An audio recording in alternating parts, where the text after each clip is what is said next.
You don't have to have the public hearing now, we just want to open the line in case somebody's trying to. Okay, that would be fine. Does that work? Yeah, go ahead and do that. Anything special that I need to do? Let's see, we want to, Several people that have presentations. want to dial 1, 9, 1, and the area code and the number.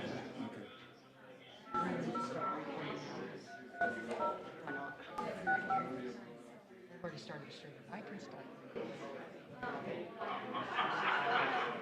Welcome to the Chapman and Cutler Conference Center. Please enter your passcode. Please hold while I confirm your passcode. Thank you for joining Global Meet. Please wait for the tone. Then say your name and press the pound.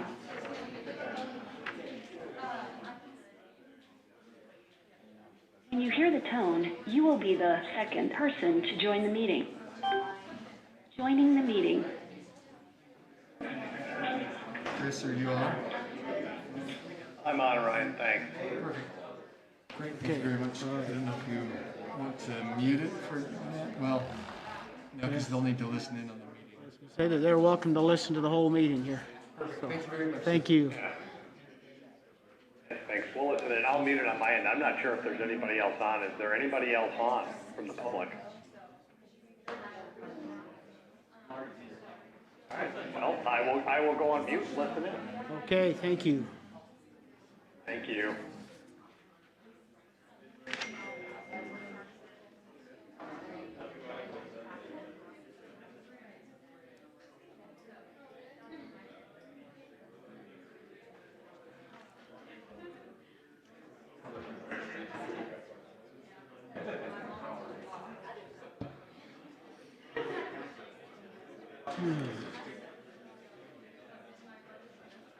This we're live.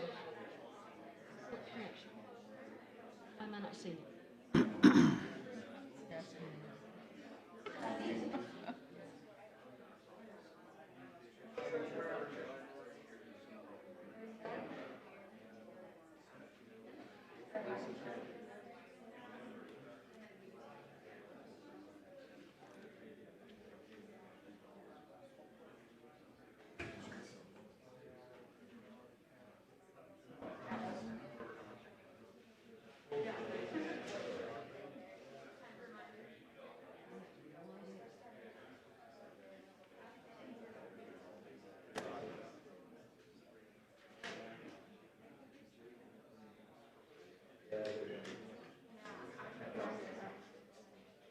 All indications. I did get you along to it, Barbara. You want a treat? You want treats? I'll get it for you. No, they have it here. You just have to Oh, get it. oh, thanks.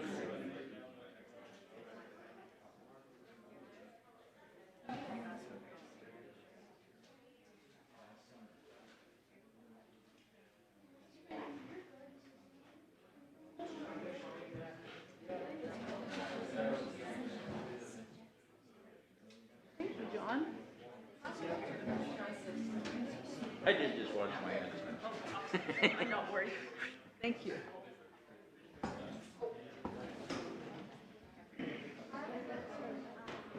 You guys work at making that rim flat.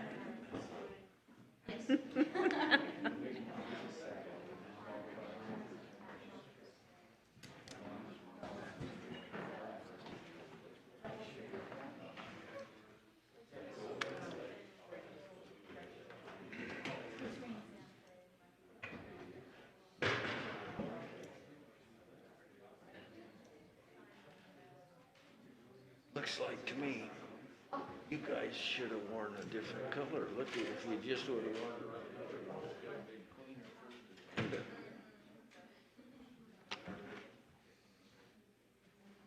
Okay. I think we're all here. Is everybody awake? Welcome to our council meeting tonight. We very much appreciate you being here. We enjoy it when we have people to listen to us pontificate. If you see fluid or steam coming out of our ears, understand we don't have COVID, it's because we've had 2 hours since 3 o'clock today of information being given to us so that we can better understand the data and where we sit in Cache County right now. So that's the reason for us starting late, and I apologize to you for that. But thanks for being patient with us.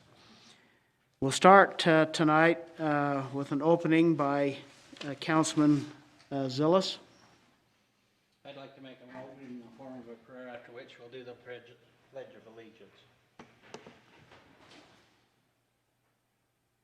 Our righteous and eternal Father in heaven, as we come before Thee here this afternoon, as we talk about very important matters, we're grateful for all the opportunities which we have to gain knowledge, to gain information, and we pray that we may have the Spirit to help us to discern it, help us to understand it, and help us to be able to make wise choices and decisions. We're grateful, Father, for the royalty that has came to visit with us, the fair royalty. We are excited to be able to hear a refreshing statement from them and be able to enjoy their presence. We pray that Thou would be with them and help them to share with us the excitement of being young and the excitement of being here and sharing their skills and their ideas with us. We're also thankful for the public, Father, that they're here, that they're concerned, that they want to give us input. We pray as council members that we may listen to their input, that we may understand it, that we may feel as they feel, and that we may be able to accept their opinions. We ask now that we may be able to partake of this information and that we may do it with the help of the Spirit. And we say this in the name of Jesus Christ. Amen. Amen. Please stand and repeat the Pledge of Allegiance with me. I pledge allegiance to the flag of the United States of America and to the republic for which it stands, one nation under God, indivisible, with liberty and justice for all.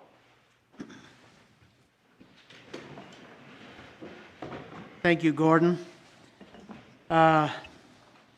We need to review and approve the agenda, but we have some amendments to the agenda that was published. Item 8B, the 2019 External Audit Report, will not be discussed this evening, so there is that amendment to the agenda.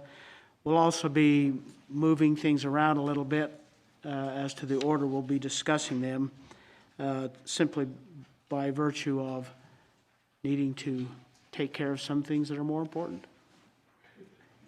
So, do we have a motion to amend the agenda? Mr. Chairman, I move that we approve the agenda as amended. Second. All in favor? Aye. Aye. Any opposed? Thank you. Okay. Rather than have the report of our county executive right now, let's move to item 8A, introduction. We forgot the minutes. Oh, yes, we did. Thank you.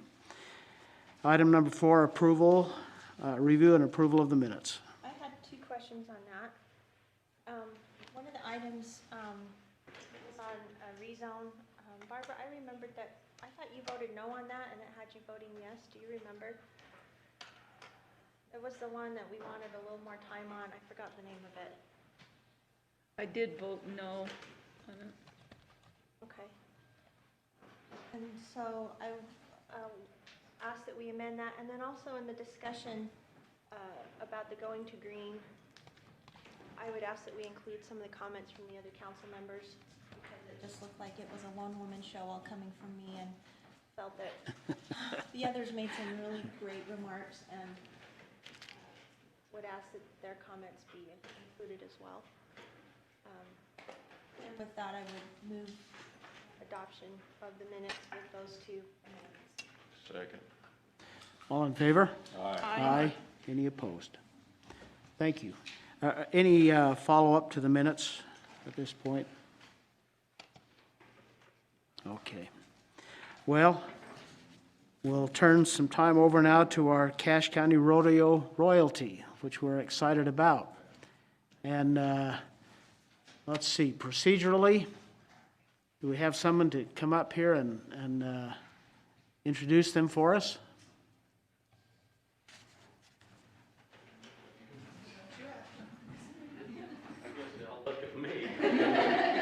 You wanted to speak afterwards, but you're going to get to speak first. I'm going to speak after.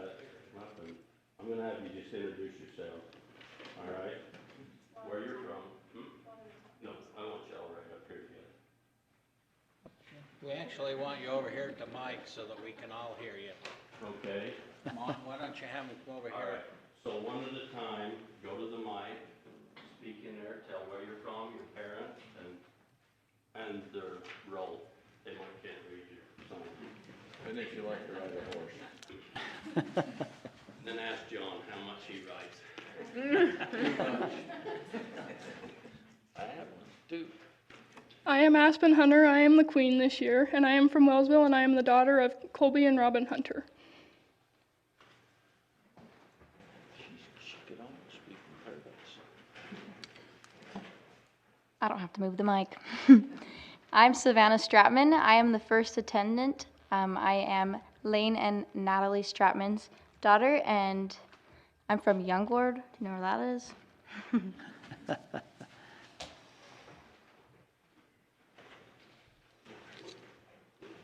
I'm Kendall Reeder, and I'm junior queen, and my parents are Bill and Mackenzie Reeder, and I live in Wellsville, Utah.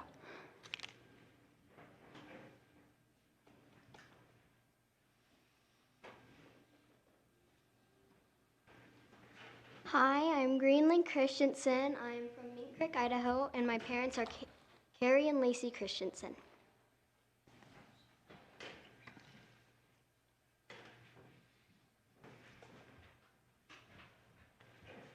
I'm Taya Hess. I'm the princess, and my parents are Stacy and Shane Hess, and I live in Smithfield, Utah.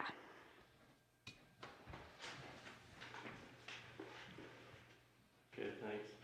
Aspen's gonna give her speech. You're prepared for that, go to the mic. Y'all ready to hear this? Hopefully I speak loud enough. Can you all hear me? Okay. April 13th was the day that I met my new best friend. She was a little chestnut mare named Mimi. When I rode her for the first time, she felt absolutely perfect for me. With a talk and a few puppy dog eyes, I finally convinced my parents to bring her home that day. When we finally got her home, we realized how much sass and spunk she had in her, and if you ask my dad, he thinks the same about me. During the first few months in having her, we had a lot of people coming and telling us that she was not good enough to do anything. They told us that she was too nervous to win any shows. But with a lot of hard work, we proved them wrong by winning a lot of ribbons and a few buckles. With all that hard work came a very special bond. With a tug in the mane, she would follow me anywhere. Every day when I got home from school, I would cluck to her and she would whinny in return. She trusted me with her life and I trusted her with mine. Friday, October 13th, when I got home from school, I clucked to her like I usually did, but there was no return. So I immediately knew something was wrong. When I went out to the field, I found her rolling over and over, and that is a sure sign of colic. We called the vet to see if there was anything that could be done for her, but when he got there, he told us there was nothing that could be done to save her life. So on that day, I said goodbye to my best friend. To this day, this is still the hardest thing that has come to my life, and I still miss her every day. She was truly a once-in-a-lifetime horse. But without that experience, I wouldn't be where I am today. She taught me how to trust in many different ways and to never give up on things that you love. After hearing about Amberly Snyder's story, it made me realize that I too can get through hard things. It made me realize the importance of a positive mindset and to never give up on things when things get rough. A quote by Amberly Snyder that I always live by is, "Believe in yourself and all that you are." Just like Mimi taught me to always believe myself, even when people told me that I couldn't win anything with my horse. Thank you.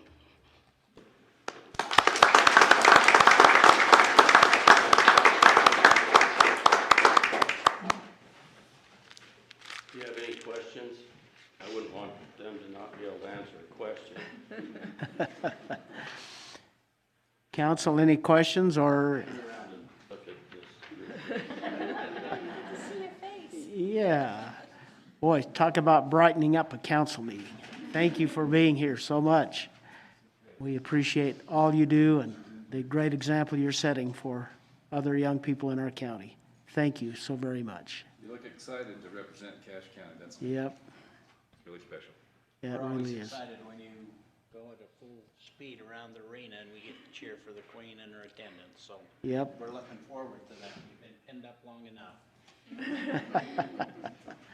Wonderful. Thank you so very much. Thank you, guys. Thank you.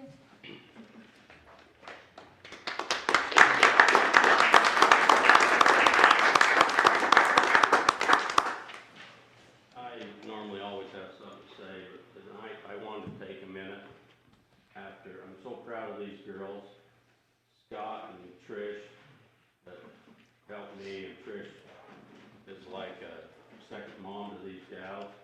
She truly loves them, along with those that didn't make it, all the girls that try out, and has done this for 18, 19 years on this one. I won't say all the years, Trish, I just, the ones that we but I'm really proud of that. But what I want to address before we leave tonight is these girls represent the county, but you as a council, we appreciate you. I was here at the meeting the other night when you was deciding what to do with the fair and different things, and I also witnessed a lot of the repercussions that come out and the degrading that come from our community, from individuals. And I apologize for them as one, because I admire you for standing up for what you know is right, and I hope you continue to do that. And in my own way, I will deal with the individuals that I know that did. But to all of you here, I hope you recognize how important it is for us to get back so these kids can live normal lives and live a life like we're supposed to and like we have. Understanding the challenges that are going on, we still have to live. Thanks for your time. Thank you very much. Thanks for all that you do. You bet.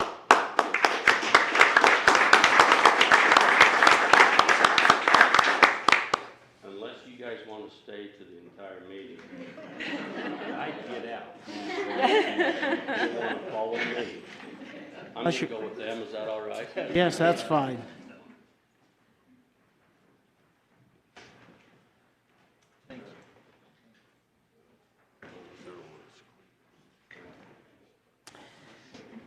Well, let's see. It's time for the report of our county executive. Executive Butters. Thanks for giving me the time, and I'll take that off. I've been put in my place. I know who's more important than I am, and so no, it definitely, I won't argue that at all. That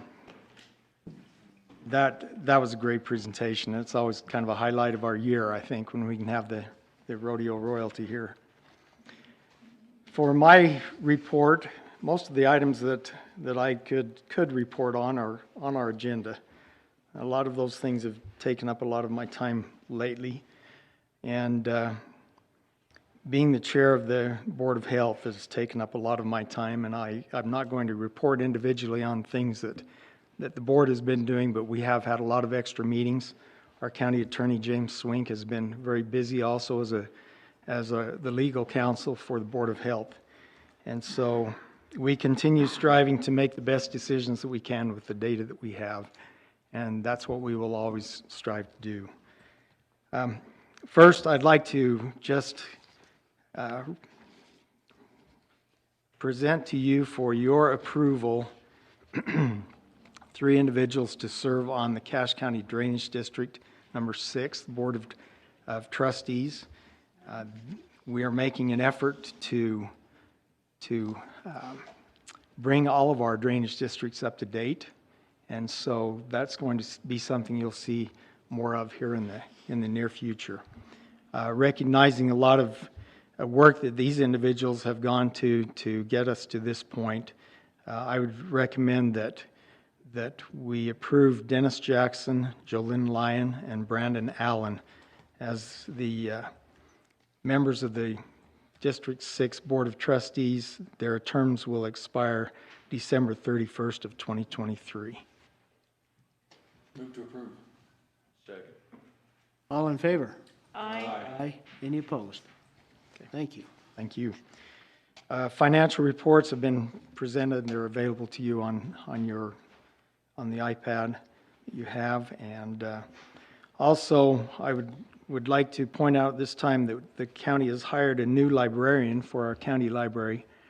Her name is Brennan Sainsbury, and we'll have her come and introduce her next meeting in July. But at this time, I'd also like to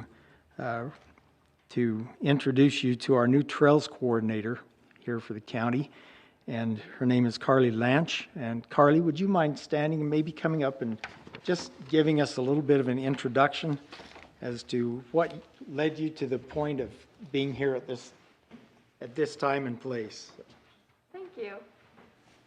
Hi everyone, my name is Carly Lanch.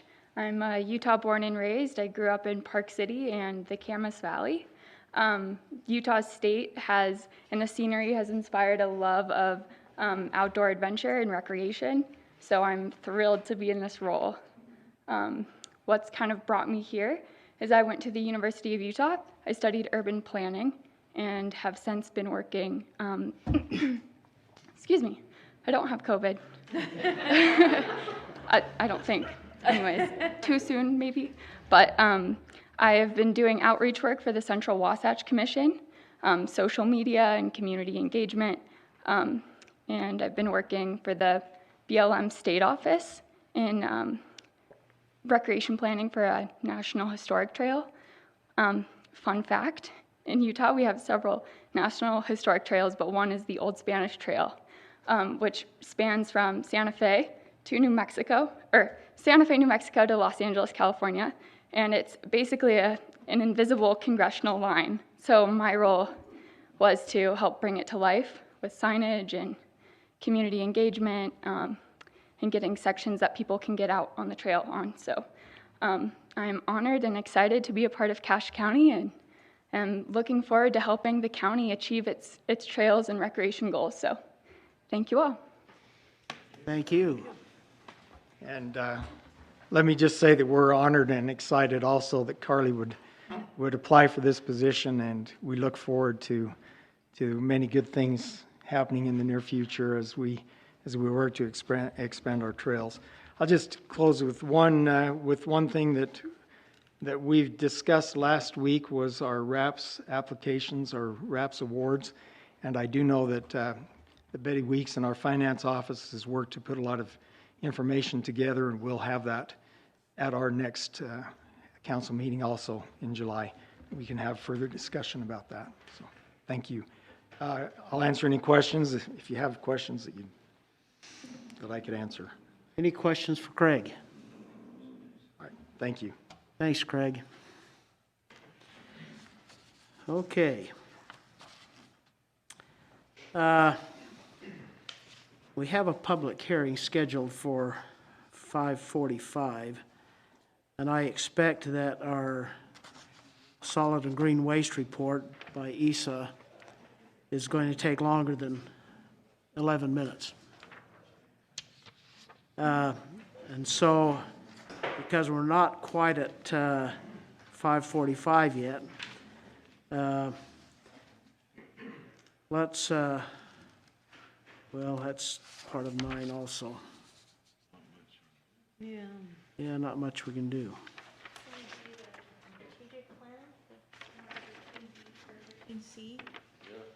Yeah, we could do that. Yeah, our economics. Yeah, okay, that's a good suggestion. Let's go to 13C, approval of the Cache County Economic Development Strategic Plan. You've all had an opportunity to read through that, and peruse it. 59 pages long, so I know we read that over soft drinks and popcorn one evening, right? Well, we did have a workshop on it clear back in February. Yes, we did. We talked did. about it. Are there any questions or concerns about that? It's quite a comprehensive and detailed plan with sound direction provided. I thought it was actually, it was very informative all the way through. I don't think it was anything like dramatically new from what we've seen and but there is just one disappointment that I did not see very much of, which I think is one of the driving forces in all of this, is the value of water. Good point. And I didn't see that which I'm sitting there going, economic strategic plan better have something to do with water in it, because everything down south of here, all of their plans is all about water, so that they can actually then fulfill their plan. And I didn't see it, and that really, if we're not planning for that, if that isn't part of this, economically, we can just not be ready for what's coming ahead of us. So that just kind of disappointed me a little bit. So I think we need to add a section in about water. I thought that was that, and then there was a little bit, I wish the value of the ag community could have been stronger, the ag balance, because of the supporting businesses. But that's just my perspective. I thought that that would have a higher impact on that personally. Did you see on? Did you see on page 37, there is a small paragraph about water. Yeah, very small. Talks about the Cache Water District and its purpose to facilitate the long-term conservation, development, and protection. I honestly thought that water would be part of the SWOT, SWOT. I really thought it would be one of those bullet points, but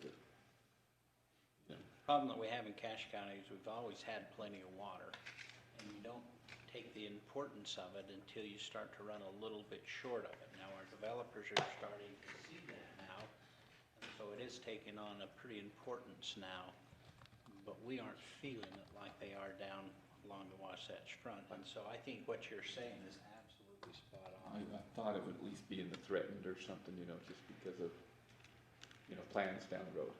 So that's just enough. That's the only thing that it really kept hitting me as and I hunted for it too, and in my own personal bias. So should we just, put it in as a kind of a threat thing? Would that be the best area, in your opinion? Or we could send this back. Well, I think it's very well done. It's just a matter of I thought that it would be have a higher impact on it.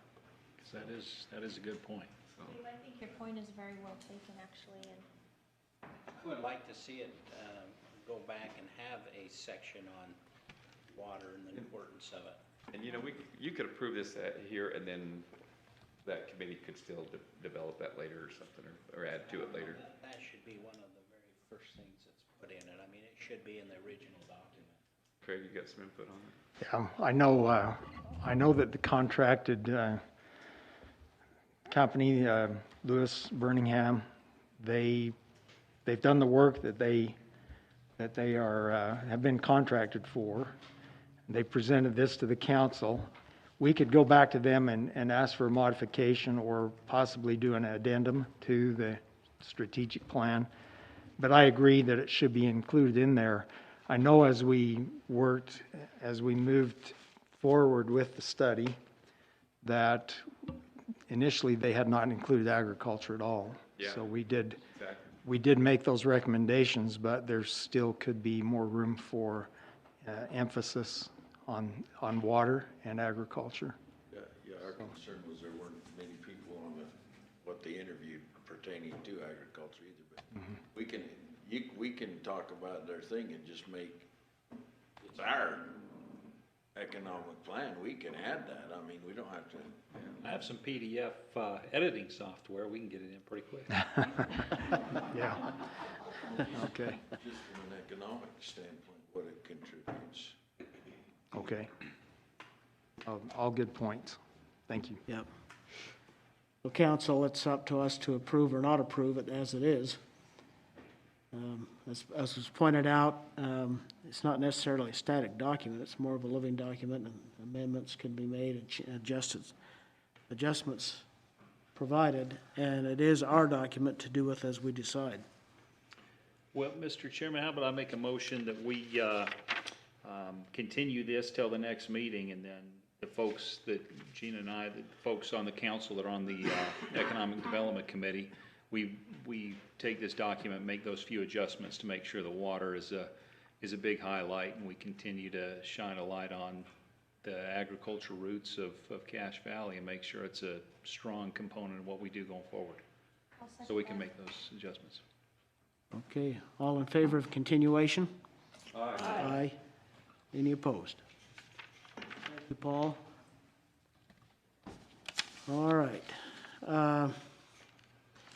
We can go to 13D, approval to submit rural county grant application for economic development also, which doesn't mean that we have to approve the plan, but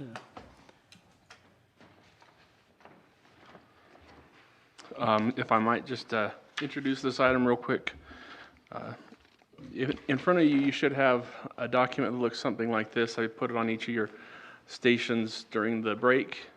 What this is these are some of the questions that were answered as part of the anticipated rural county grant program application. And so we have yet to submit that. We wanted to come and get the council's approval on this before we formally moved forward. And so a lot of this was taken from that strategic plan that you just read. So you'll probably recognize a lot of the different points that were brought up. And so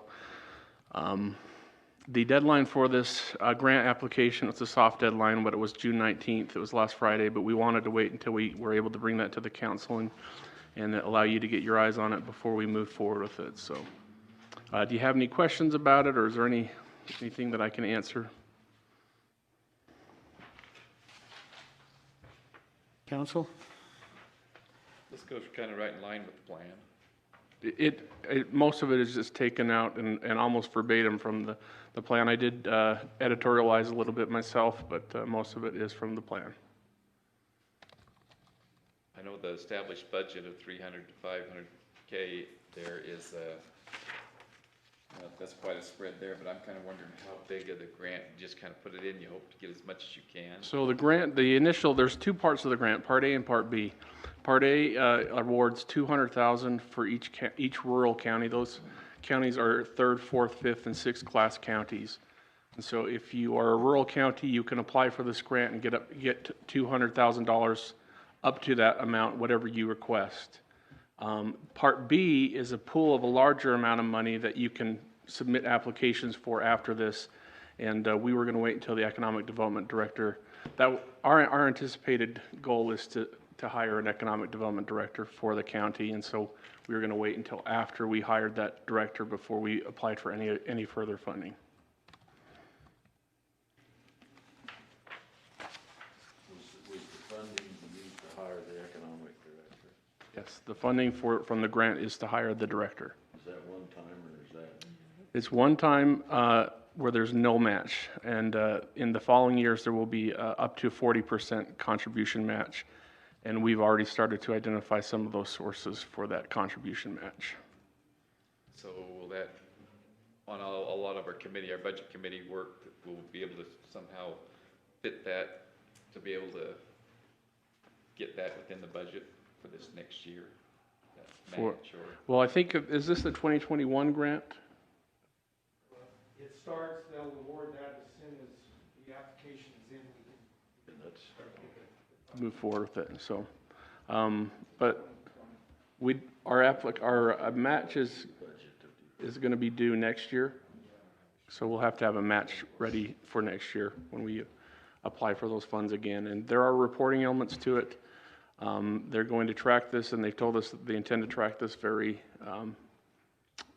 in a manner which they're going to have their fingers into it, knowing what's going on. And so they want to make sure that we're using the money in an effective manner and that we're getting the results that we are interested in. And so it sounds like a good program. So Bryce, you're looking to hire this development director this year? Yes. Okay.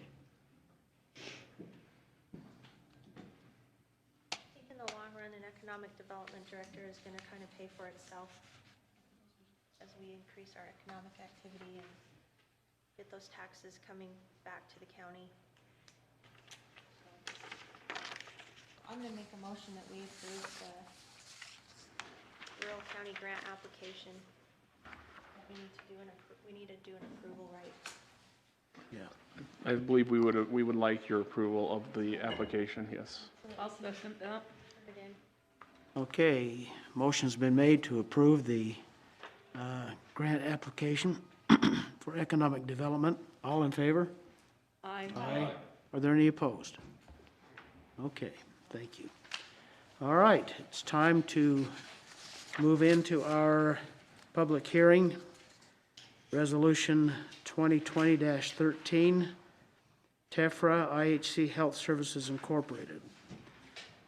Conducting a public hearing with respect to the proposed issuance by Utah County, Utah, the issuer of its hospital revenue bonds, the bonds in one or more series over the longest period permitted by law and in an aggregate amount not to exceed $100 million with respect to certain healthcare facilities of IHC Health Services Incorporated located in Cache County, Utah for the purpose of financing, refinancing, or providing reimbursement for the acquisition, improvement, and equipping of such healthcare facilities.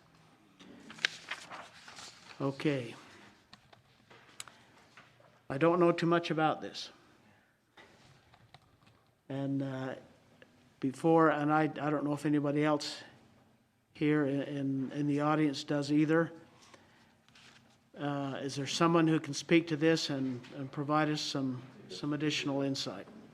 We should have provided that information to you, Mr. Chairman. I apologize for that. We have a couple of individuals here. Matt Dugdale is here to discuss that, provide you any information that you request. So, okay, would you address this, please, before we open it up to public comment? I want $100 million address. Yeah. Yes, absolutely. This better be good. From Utah County and Cache County. Yes. Well, just a little bit of background. We have been here before the council. Intermountain Healthcare has entered into an agreement, interlocal agreement with several counties wherever Intermountain Healthcare facilities are located.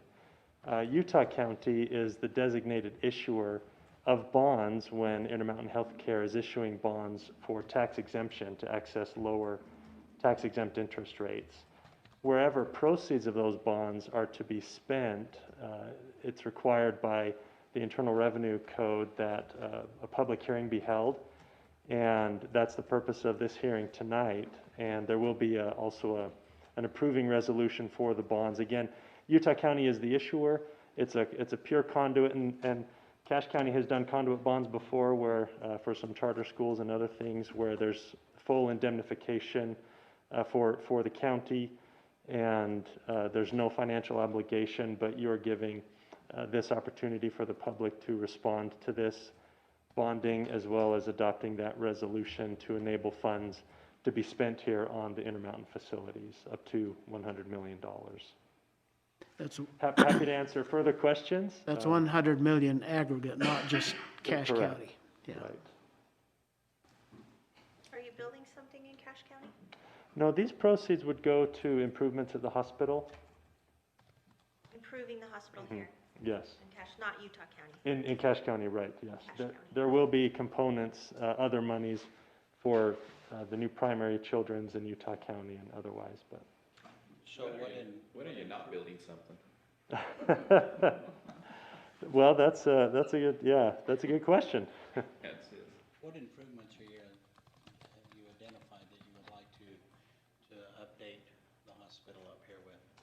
This contemplates, I'm an advisor to Intermountain Healthcare. I don't do their capital planning, but I believe it's certain renovations to the facility. And I believe, was it addition of some rooms? I think it's a 146 bed Yeah. general acute care hospital. Looks like they're going to have 160,000 square feet there. They're going to do some patient renovation and some replacement space. So all of this is gonna happen within the shell that's already there. It's on the campus, it's already there, yes. So we are planning on remodeling a lot of rooms in the hospital, is that And I think a correct? little bit of expansion as well. Okay. Where is this expansion going, north, south, east, west? They're gonna make a main entrance. They're gonna help make it, earthquake proof, move some surgeries to a different place so it's separate. Okay. So some nice improvements. Okay, any questions of the proponent before we open it for public hearing, public comment? Okay, this is a public hearing, so we will open it up to anyone who desires to comment on this request. We'd ask you to come forward to the microphone and state your name. Not a lot of movement, so, Move to close the public hearing. okay, moved and seconded to close. Wait, sorry, Mr. Chair, if you could just make sure no one joined on the phone as well. Okay, is there anyone on the phone? Other than me, Chris Morris from Chapman, I don't believe so. Is there anybody else on? Thank you. Thanks. Okay, Thank you. motion's been made and seconded to close the public hearing. All in favor? Aye. Aye. Any opposed? Thank you. Thank you very much. Okay, let's move to 9A, Solid and Green Waste Report. Isa Hamoud from the Logan Environmental Department is here to present that to us.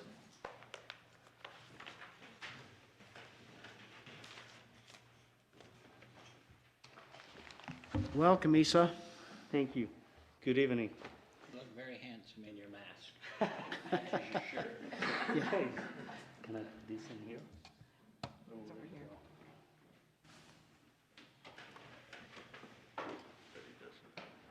If we did a different color, it'd be a lot easier to see in the dark, wouldn't it? There you go.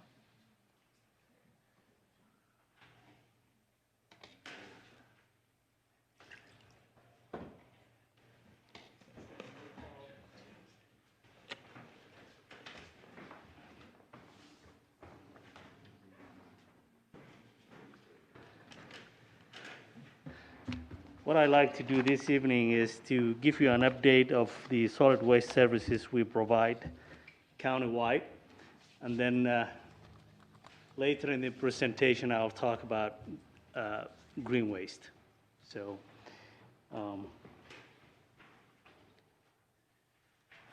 a outline of my presentation will consist of some statistical data that from the program, North Valley Landfill, closure of the existing landfill, our recycling program, plastic waste management, and a little bit to the end, green waste program. This is the tonnage of waste we've received from 2009 until 2019, 10 years. And you can see that it's an increasing trend. Last year, 2019, was very close to the year before. This is the amount of waste went to the North Valley landfill. But the next one is the amount of construction and demolition waste that came to the existing landfill in Logan. That has increased it quite substantially. If you combine those two, it's a lot higher than the years before. And this is due to a few demolitions within the community, one of them in particular being at USU. We received it. So the next chart shows a number of commercial accounts, and we see that also an increasing trend from year to year. And we've had roughly about 400 new accounts of commercial garbage accounts. Number of residential accounts, again, similar to that, it increases every year. And the jump you will see from 2018 to 2019 is mainly we've included a little bit of apartment complexes that we've not been including in the accounts, the numbers of residential accounts. So you will see an increase about 3,000 from 2018 to 2019, and about over 2,000 is mainly apartment complexes. It's close to 1,000 that is about new accounts that came. And then the one below that is the green waste cans. That is a voluntary program. It looks like most of our new accounts, every person who moves into a new home or within the valley, coming outside of the valley, tends to also request new can. So we've seen also an increase for green waste collection.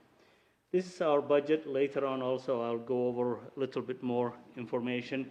You can see that from 2018 to 2019 there's an increase, and that's due to the rate increase that was approved in 2018. Generally, we like to see that our budget is equal to our revenue, but every year, if we end up more money than budgeted, it goes into our reserves, and then we can also advance from the reserves in terms of buying equipment and also in terms of closing the landfill or any other projects we have. So the year 2019 actuals, you would see that our expenses was less than the revenues, and that money goes immediately into our reserves, and I'll talk about the reserves later on. So jumping into North Valley Landfill, this year we've had a situation where every year we do get some help from community services, the courts and other places to pick up plastic that is blown during the normal activities of the landfill. Due to COVID, we've not been able to get those helps. And then eventually we've had a complaint from nearby city, Weston, neighboring town in Idaho. They complained to Idaho DEQ.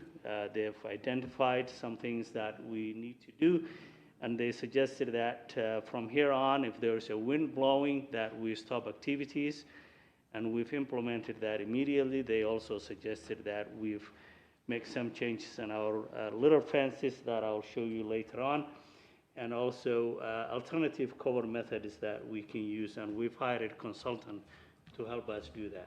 Isa, can I ask a quick question? Yes. I noticed in the letter it said there was 6 tons of waste that blew over to Idaho. Was that from a long period of time, or? No. We questioned that number, and in my response, I decided not to challenge that. 6 tons of plastic is a lot of. That's what I wondered. I couldn't So, quite imagine that. yeah. That Weston was still standing. Yeah. And thank you for noticing that. It didn't, I don't think it all hit just Weston. It's a pretty big area out there.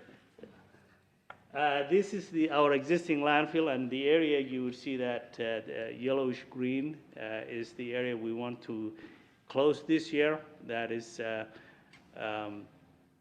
north and west of the existing landfill. We've had the opportunity of getting a lot of soil from the wastewater treatment project that we're building farther west next to the lagoons, and that soil is coming to the existing landfill, and we intend to close that section of the landfill.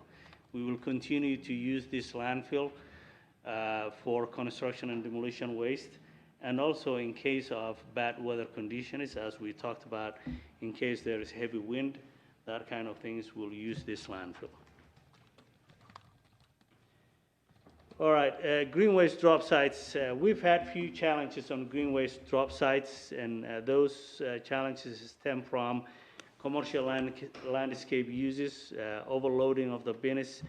It takes several hours to clean up the, contaminations or other things that associated with the green waste. Illegal dumping, sometimes garbage, furniture, and other things like that. Cities sometimes use the green waste drop site for their own trimmings and also forestry activities, and that was also a concern to us. Then we presented the Solid Waste Advisory Board our concerns, and the board decided that we limit it to 2 months, the month of April, early on in the spring, and then later on in October.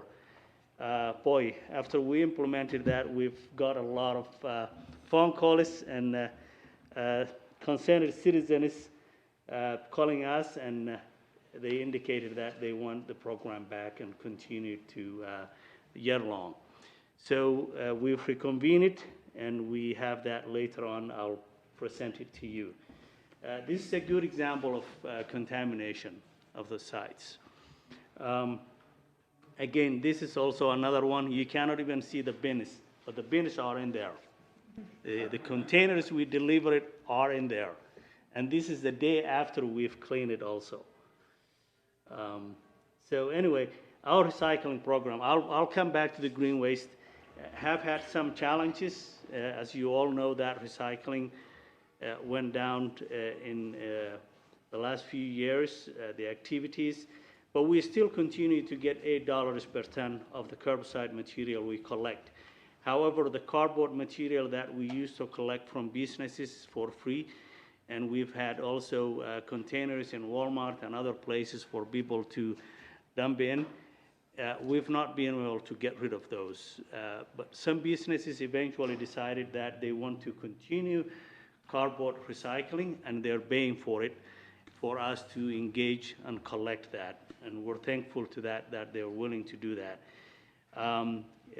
We then contacted some recycling businesses like Alsop's or Mountain Fiber in Hiram.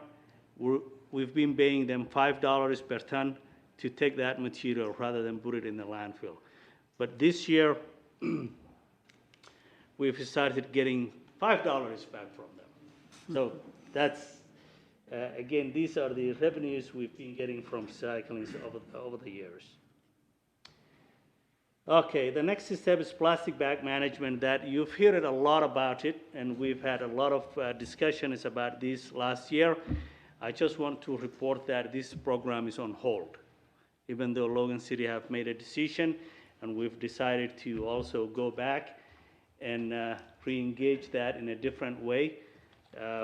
Due to COVID-19, we've decided to put it on hold until such time that it's healthy to talk about it.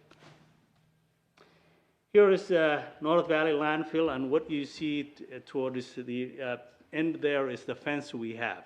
That fence is 30 feet high. It may not look like it was taken from a distance, and it's intended to contain blowing plastic and light material from the landfill.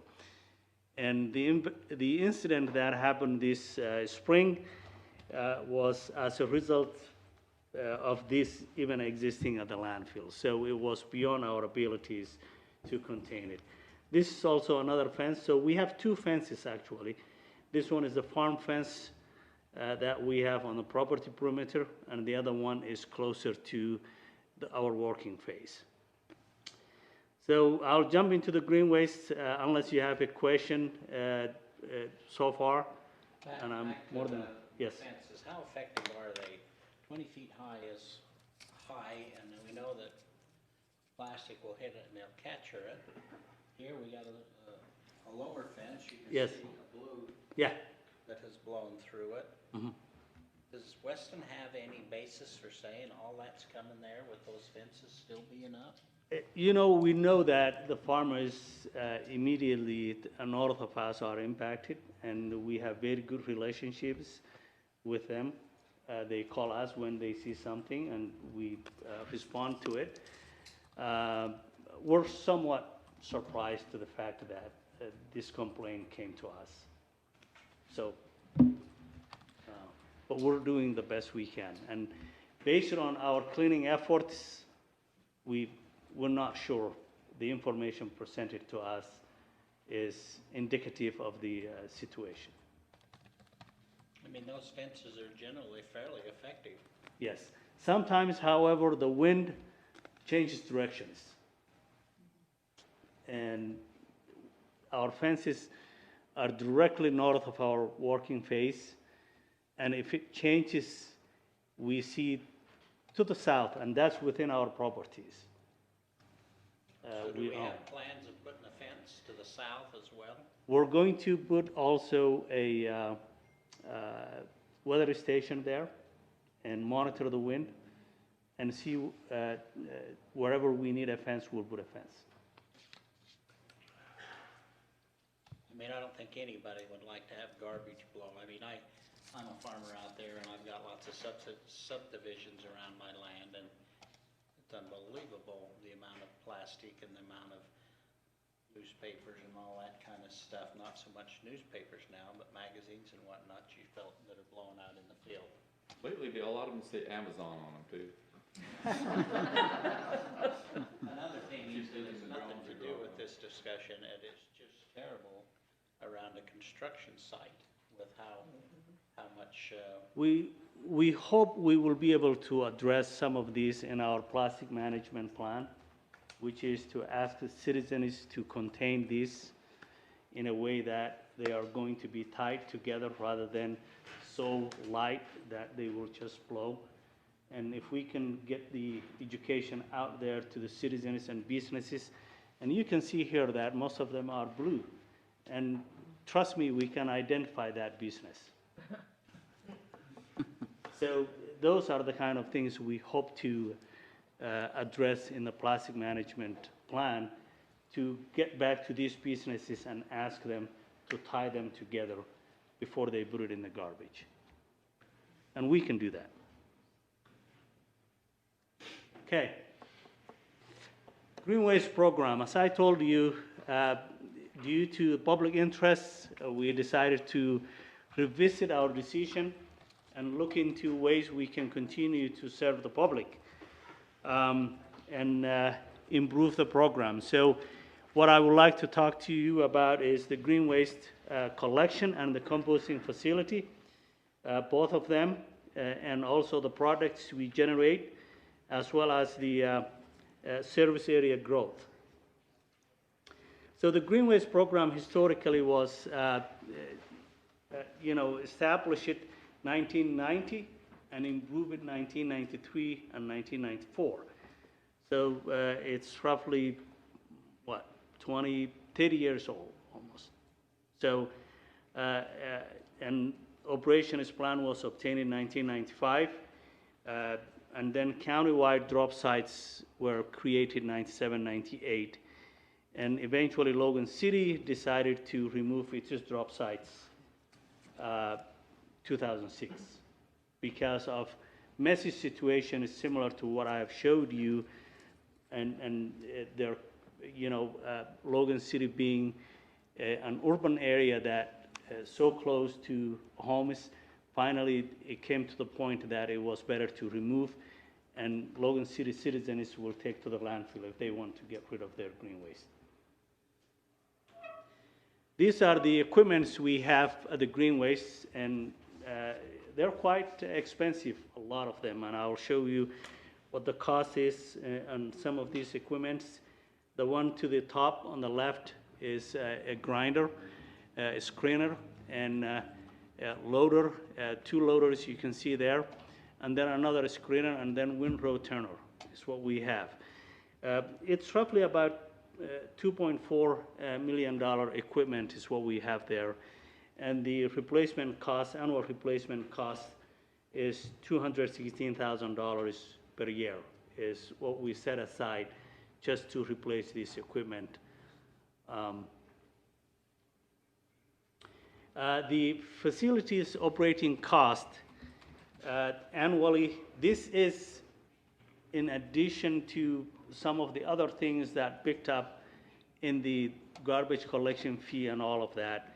It's $353,000, and that includes personnel, equipment replacement cost, and also O&M. And the equipment replacement cost, as I have shown you earlier, $216,000. I reduced it to roughly about $139,000. No, its equipment replacement cost is $162. It's mainly because some of the pieces of equipment, we have no intentions of replacing them right away. This is the material we produce, different wood chips, compost. We also color occasionally our wood chips so that we can sell more of it. This is the product pricings we have. And this is the revenue we get. This is a facility we spend a lot of money, and you can see that we've only been able to receive somewhere between 127 last year to tops $131,000, and this is by selling the wood chips and other material we have there, and compost. So the balance sheet, if we isolate this program from the garbage collection, the landfill, and everything else, there is a shortfall of $225,000 for the compost facility. Jumping into the collection of the green waste drop sites.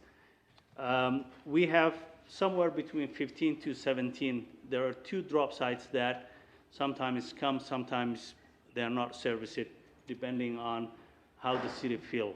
Trenton and also, I believe there's another city on the north. So those 2 cities, they request sometimes and sometimes they don't.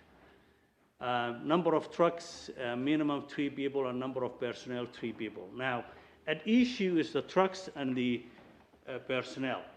We try to do this within our existing garbage collection personnel, and it has been very difficult to do it because this happens in the busiest months of the year. That's when growth happens. That's when construction happens. So the question comes is where you would focus and where you would put your resources. Of course, where the revenue comes from.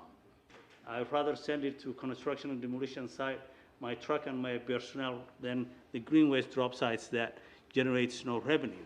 So those are the most difficult ones we've been juggling with. So what we're proposing in this program is that from here on, and this is what creates the shortfall, is that we will create separate employees and equipment to handle this. Since we're coming to the conclusion that the public wants to fund and separate it. So green waste tonnage, we see also the green waste tonnage significantly increasing from year to year. And one thing that we're required by state law is also that not to keep material we collect more than 2 years. So we can take 2 years to process that material and get it out of the door. If it stays there more than 2 years, then we will have to landfill it or do something with it. It is identified after that as a waste. So the challenge we have is that we've not been able to process it because of being overextended, the collection and other things, and the significance of the material itself. You can see that last year and the year before there was 3,000 tons increase. And yet we also have pricing as such that when our price is $10, $20 or so for the material per cubic yard, people don't buy a lot of it. They just buy the minimum amount they can. So one of the things we're proposing here is we collect this because we want to not have it in the landfill. We want to exclude it from going to the landfill. But it doesn't make sense if we cannot get it out of the door to put it back in the landfill. So we'll cut that cost of selling the material, and we will allow the public as well as nonprofit organizations, cities, to come and get for free even if possible. That will be one of the things that we will talk to you tonight. These are the trucks we use generally to collect The two top ones have arms that articulate that they can grab and load themselves, and the one at the bottom is a roll-off truck. So generally, these are the vehicles we use to collect green waste. And we use the top one simply because sometimes when there is a huge branch or trees in the container becomes full immediately. Once you put few branches in, it's full. So we send these trucks to grab them and break them down and put in the bed of the truck and haul it. So here are the drop sites I talked to you about. Again, this is the bulk truck, is what we call those big trucks, and the roll-off truck. The number of loads, this is for the month of April this year only, and total trips they have made. So you can see that there are about 12 trips per day. The 7.5 and 4.75 loads per day is what each truck have made in those bulk trucks and the roll-off truck. The roll-off truck collected almost 502 tons of waste 2019. Again, the cost of the collection, assuming that we will have 2 drivers instead of 3, I showed you 3 there, but we think that 2 is possible, and also the cost of replacing the trucks, and we intend to also use roll-off truck and bulk trucks, and that cost will be about $240,000.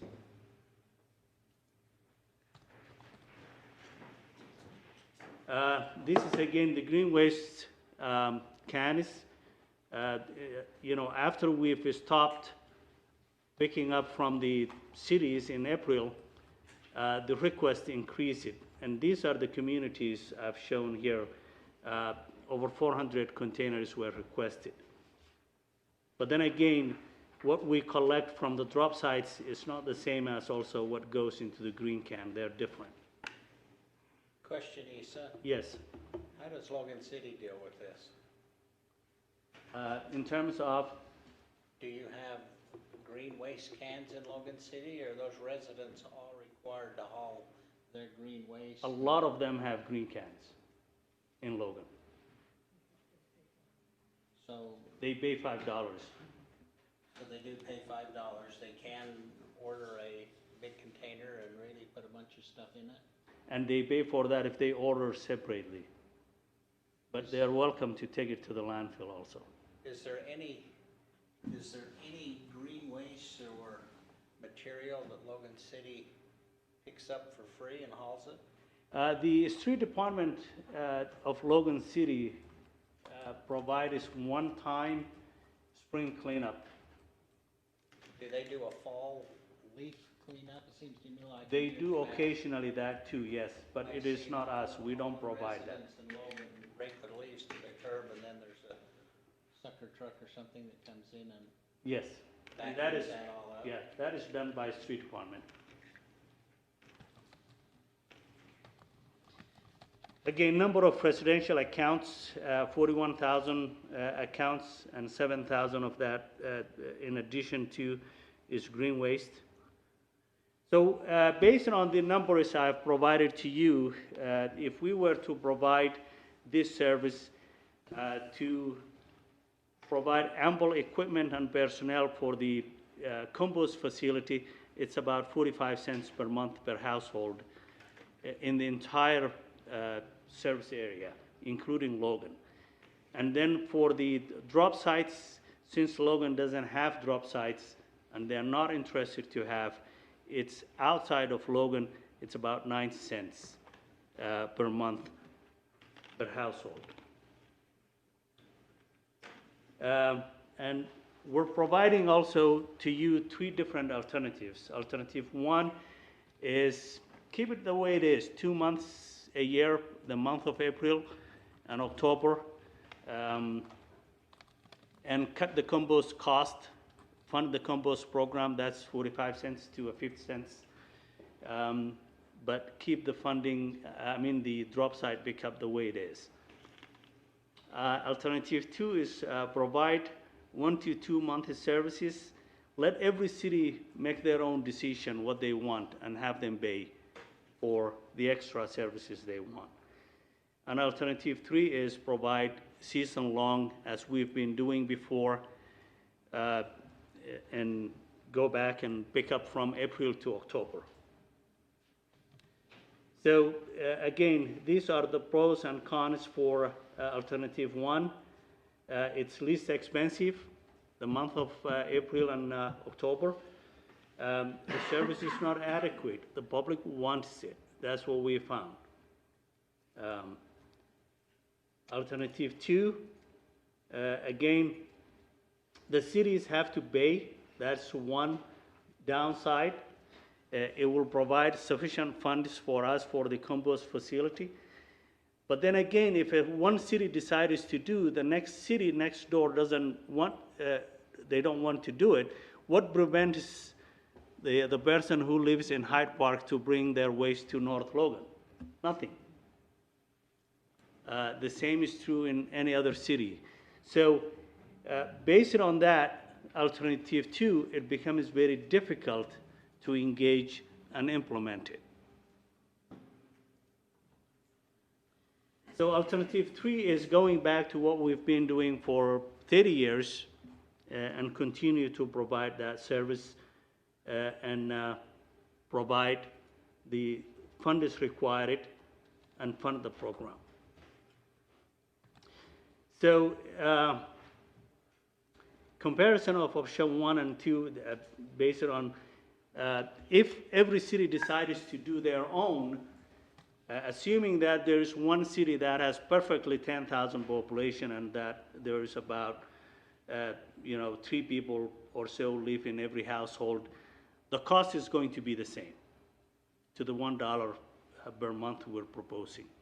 So any city who wants to do this will not save money by deciding to do it their own.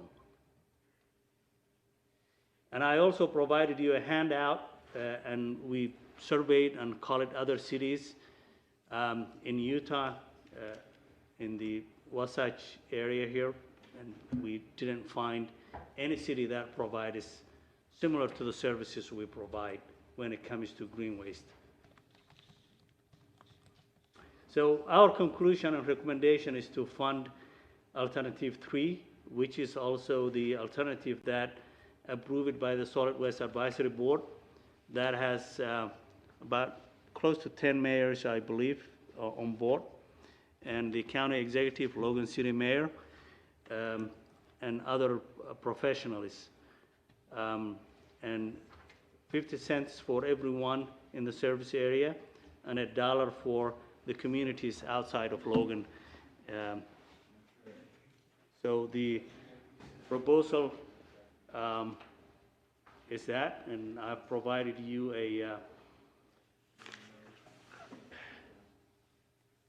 an ordinance, I believe. Okay, thank you, Isa. Questions of council to Isa? Yes. But that, when we were at our meeting, we had asked if you'd provide. Yes. Yeah. Enterprise. The enterprise fund. Currently, what we have is total reserves as of June 30th, 2019 is $14 million. About $3,725,000 for the fiscal year 2021. So it is going to go into fiscal year 2020 budget simply because we want to use this money in buying equipment and projects that are going to be done at the landfill. And the other one is 4.2 million is a required reserve that has to be in the bank, and then total reserve required is 6.7 million. The estimated closure and post-closure costs required for both landfills as of now is $7.6 million. So when you combine those two, we're in the red $875,000.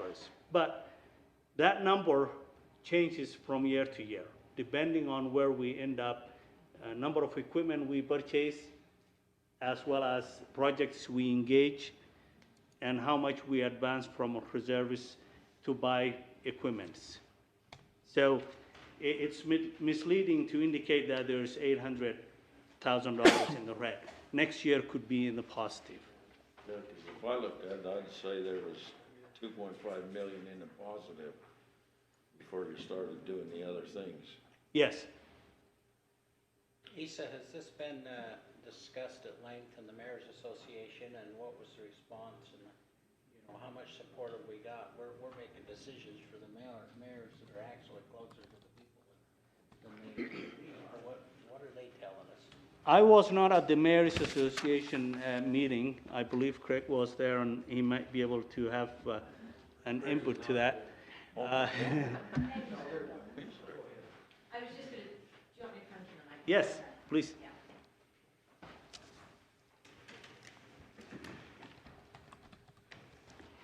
Well, after the SWAB board met and made this recommendation, I realized exactly what you're saying, is that although we do have a number of mayors on the SWAB board, it's certainly not all of the mayors in the valley. So I did email that information to them, and since then, Craig and I have had a discussion and said, we need to be sending the minutes of this meeting out to every mayor every time. So although we knew the discussion, we, meaning the members of the SWAB board, knew this discussion had been happening about the problems with green waste and how do we solve it, we realized that some of the other mayors didn't know that. So, I've sent the information out to them because it was coming before the county council. I don't know, some of them have contacted you. A few of them have contacted us and Isa.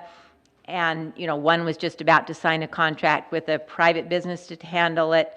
One has. So we're working with some individual cities that may have been proactive and already moved ahead to solve their problem to try and deal with that. But in the future, we will do a better job of communicating, and, maybe you want to take a little more time before you actually pass this to hear from others. But this was sent out to the mayors. I wasn't able to attend the meeting they had Saturday night, but I did send the information out to them and got some feedback back from others.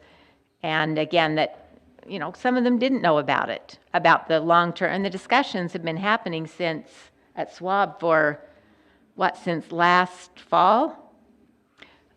So point well taken that we need to communicate better with everyone. Theoretically, they have representatives, and they should be taking that information back to other members in the south or north end. But sometimes that gets, hard to happen. So we just need to make sure that they're getting minutes of the meetings, and it's a public meeting. They're always welcome to come. So. What's the next Mayor's Association meeting where you actually could have that as a discussion item? John, when is it? I'll let you. Raising the rate, not gonna, we had talked about it. So the Mayor's Association had a dinner this past Saturday. We hadn't met in the previous 2 months. Our last meeting was in March. We don't meet during the summer. Our next meeting is September 19th. We do have a commitment to go down to the LDS Church Communications Center hosted by Jack Traxler for that dinner hosted by them, our own transportation. That's the plan. And we usually have the schedule going out several months, so that's where we're at. So in Lewiston, we had our dinner in Lewiston. It was hosted by Mayor Kelly Field. They cooked for us. But this program, we had our state legislators. Lyle Hilliard was there. Val Potter was there, Casey Snyder, and they gave us an update. And they typically do that right after the legislative session. So we were behind by a couple months. So that's what the Lewiston dinner agenda covered. So that's where we're at. I guess, I'll be honest with everybody. I've had a couple of mayors say, hey, I'm not quite ready to act upon this. We don't agree with it, whatnot. And I guess I would like to see more dialogue with the mayors before as a council pass a height increase. Well, and when you say this has been going on for several meetings, that was the first time we've talked about the rates. It was the last meeting a couple weeks ago. Right. That was the first time we talked about the rates. Let me just add into one other thing. After we stopped picking up, Hiram City immediately requested containers, and they said we will pay, bring it to us. And because the Solid Waste Advisory Board revisited this, I've contacted them and I told them, we'll try to expedite these to the best we can. You don't have to pay, so we stopped billing them. Wellsville is in the same situation. Clarkston was about to contract with someone else, a private hauler. They contacted us after they heard this. I've delivered containers to them. Providence, they have now containers. North Logan, I'm in touch with them.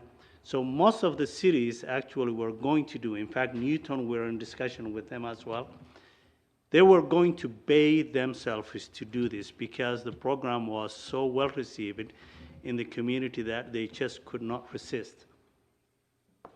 So given the fact that Solid Waste Advisory Board has approved this, I'm taking the containers back to the communities at the risk of not getting this approved, but I hope it will move quickly. And we've put in the resolution that it will be effective in September. Do we have any mayors that remain objecting to the move to this? I have not talked with one that said, no, we will not pay this. Well, I think what really needs to happen. But there is a concern, definitely. This presentation, I mean, you present the costs and everything, but they really ought to go back to the cities, and the cities ought to bring it up in their city council meetings.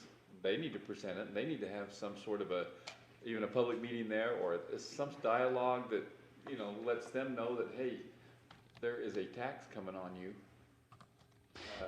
I won't call it a tax, but, you can call it a tax, a fee, it's really the same thing. Absolutely. But in reality, they ought to have some sort of a dialogue or share it and get some input there, and then be able to bring that back to us. Let them talk to their. And there's nothing wrong about that, other than the way our program is established is that we have Solid Waste Advisory Board that has significant, in fact, almost the majority of the members are mayors sitting on the board, and you were present that some of them were there. That was Richmond, Wellsville, Millville, Providence. A lot of those cities were represented at the meeting. And the contract and the arrangement we have is that you are the authority. You're the one who have to have the public discussion. If you want to have public hearing, you can have public hearing about this issue. After you approve, because of the interlocal agreement we have with you and them, they don't have to go through their cities and seek approval. That's how it has always been done. But I do agree with you that anybody who wants to have a public discussion, absolutely, they have to do. They should be, I think they ought to have that. So that's why we're coming to you, not to them. Yeah. That's. And you need to, and this is, should we do it, it's implemented in September, you said. That's what I like to do, yes. To give you enough time to have, to get an input from the mayors or anyone else. So when we had the COG discussion, the county council said, how about I have a public hearing? Dave, are you asking each city to have a public hearing or just a public meeting and have it on the agenda for a discussion item? And right. And you'd like some feedback. They need to get that information to their people, so they're also not blindsided themselves. Right. So, and you'd like some feedback. In what form would you like that? Contact us, email us. No, I mean back to the council, the county council. Well, I kind of think what we should do with this is we should, apparently some information from Mayor Daines has said, and the information has went to them. I think what we should do is we should allow them to digest it. I think we should go ahead on a temporary basis this summer with the thing. after that, have a public hearing and make a decision if it's gonna happen forever. Well, it's not our purview to require a city to have a public hearing. No, I don't think, I'm not saying they ought I'm to not have. requiring a Public hearing here is Yeah, what. public hearing would be And here, but that's what we have right now. Well, no, we don't. No, we don't. But what Mayor Dane said and what Craig worked out, they're gonna send the minutes to each one. So those minutes would have already gone out to Paradise or somewhere else. So that input would already be here.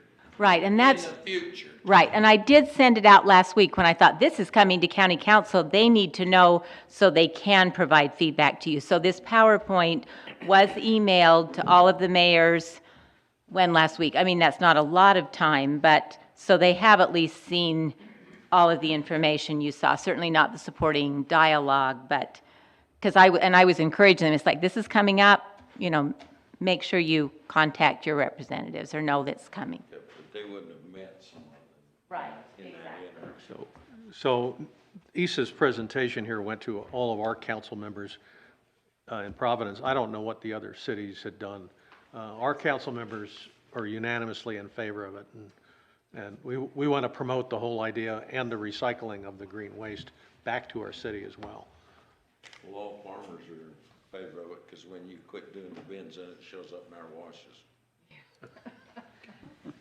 I mean, I And think I'm also, yes. I was just gonna say really quick, I'm a huge fan of subsidiarity, right? If you can push it down to the cities to make their own decision, you wanna push it down to cities for them to make their own decisions. So option two kind of is attractive from that standpoint.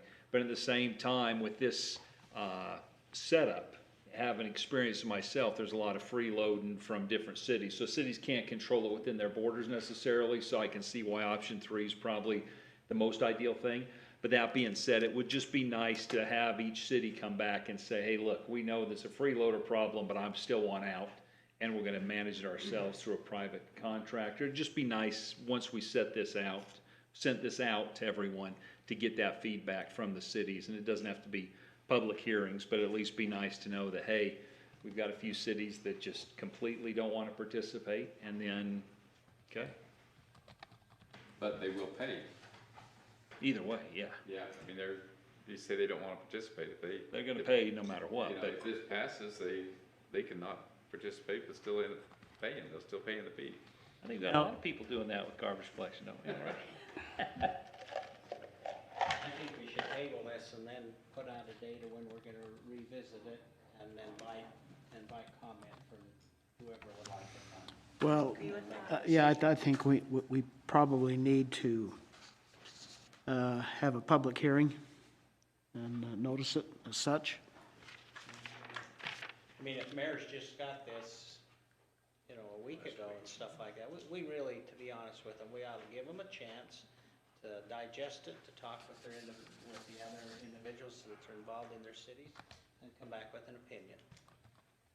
Yeah, we gotta have a closing date when you're gonna do that. You wanna do that for the first meeting in August or the last meeting in July? I mean, that can't be an open-ended.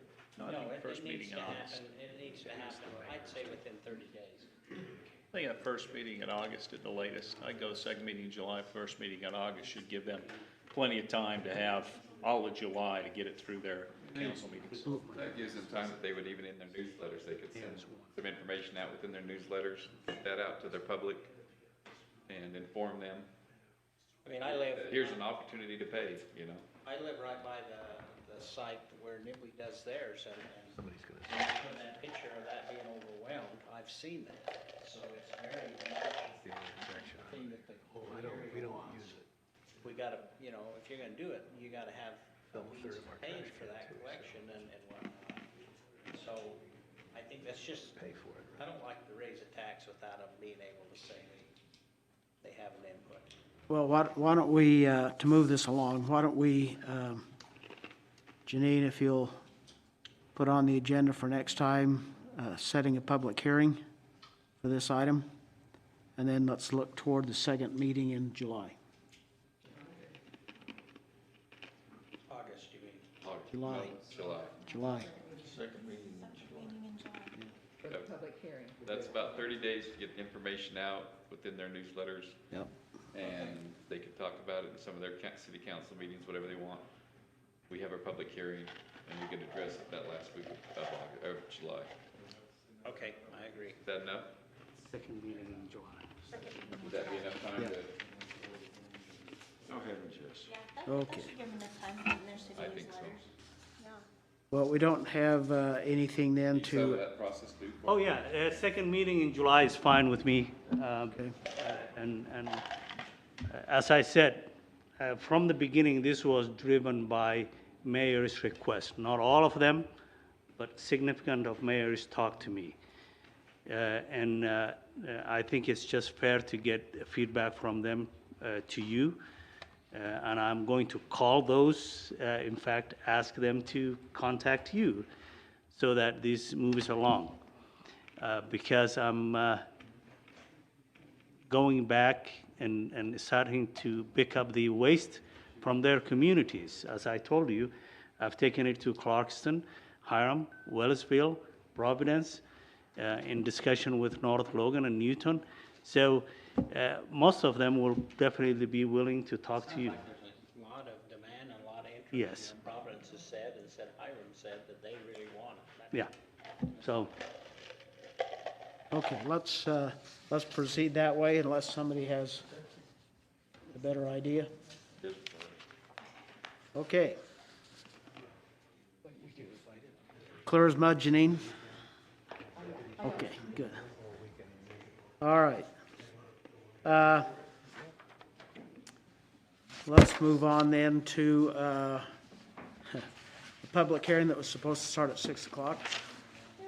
The Resolution 2020-12, opening the 2020 Cache County budget. Cameron?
It looks like it's taking. Never thought of it that way. Treat City USA, who's that? Because of all the green waste now from all the tree Oh, cuttings. All the trimming. We should have stuck with the sagebrush. Yeah. There we go. Requires a lot less pruning. A lot less. Not as pretty though. No. Start charging for tick removal. All right, this little presentation here won't have every transaction that's in the other document, but I did want to hit some highlights and maybe give some context to what's going on. That'll be good. If you have a warm applause when I'm done, I'll assume that means I'm as attractive as our rodeo queens, instead of if you're happy that I'm done. Need a cowboy hat. Right? All right, so we'll just jump right in. There is a big request, if you've had a chance to review that already, for a transfer of $650,000 from the general fund to the capital projects fund. This is in relation to the construction of the road facility at the south end of the valley. However, it isn't for roads, it is for the fire department. So this original discussion, I went back and looked that up. It actually happened quite some time ago, so I thought maybe it was worth mentioning here that discussion was back in March of 2019. The proposal at that point was received favorably by the council, it seems, and so it was furthered in discussions. The last time that it was discussed, that I'm aware of anyway, with this council would have been on November 5th last fall. As we were finalizing all of those plans before we issued the bonds, in that funding plan included $650,000 for space for the fire department in that new facility. So That's why at this point, as we're moving forward with the construction of that facility, that we're requesting that transfer of $650,000. Any questions on that item? No? Okay, so we'll move forward. In the sheriff's office, you saw a lot of new requests and funding there. However, we would want to point out that that funding actually is already in the budget. It's being reallocated from a contribution to fund balance. We knew that this program was coming, this probation program, but all the details weren't in place yet at the beginning of the year or for the original budget. As they're ready to move forward with that now, he's asking that $90,000 be reallocated into those specific accounts to manage that program. He had, in addition to what I have here, there was one request for additional funding of $36,000 on carpet for the facility, but most everything else there in the sheriff's office was just reallocating this funding. Okay, big dollar item, no new money here. And we talked about this a little bit in our audit committee meeting today. As you recall, the county highway public transit sales tax, new quarter-cent sales tax, was passed actually back 2018, I think. We started collecting that. The county got 100% of those funds for the first 9 months of that program. The legislation's changed a little bit, and then starting in July of last year, that funding then is split between the county, the transit district, and then other municipalities in the county. However, since the county is the authorizing council for that tax, the state requires, governmental accounting standards require that we recognize the full amount of that tax as revenue, and then the amounts that go to those other entities as a contribution to other entities. So it's proposed here that we add $2.9 million into the sales tax revenue of the county. However, $2.9 million will show as an expense right back out. Those physically, those dollars actually never even pass through the county. The tax commission divvies those out, but we have to disclose that this council authorized that tax on the public. So it's a tax here, tax revenue here, and then pass through to the other entities. We don't even have the opportunity to keep it. We ought to get 1% handlers. Yeah, you get That's right. Shipping and handling. Business that I've ever seen, the minute it passed through their thing, they get a handler's fee. Administrative costs off the top. Yeah, well, maybe that's why the tax commission likes to do it. Yeah, well, it's not really clap here in a second.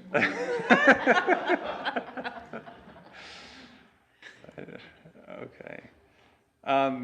Grants for trails and trucks.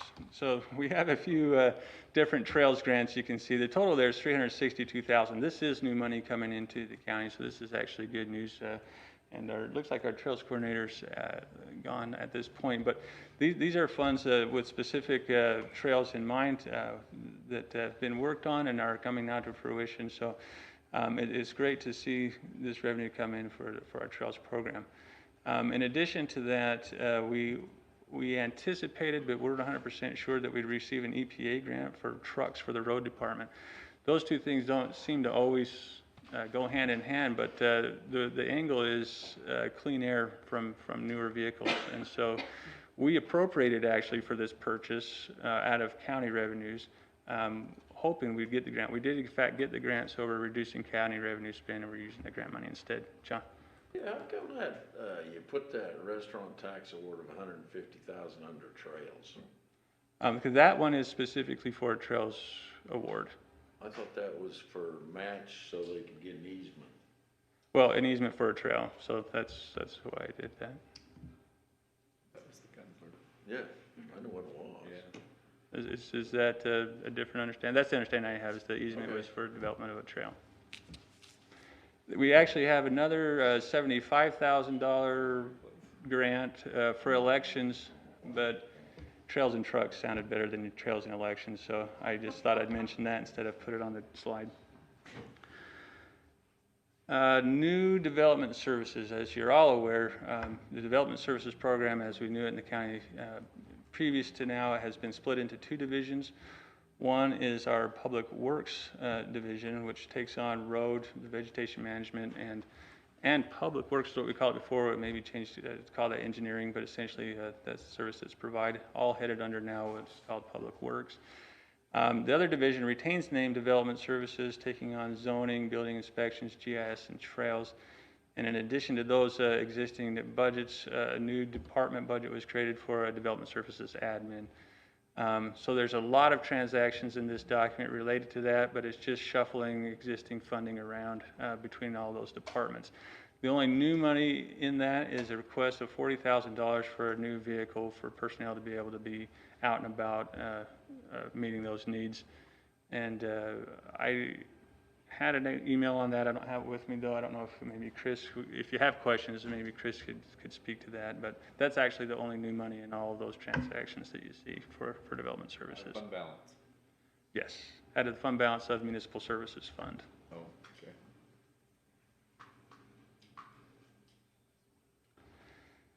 At the Senior Center, there are CDBG grants totaling, and some for COVID-19.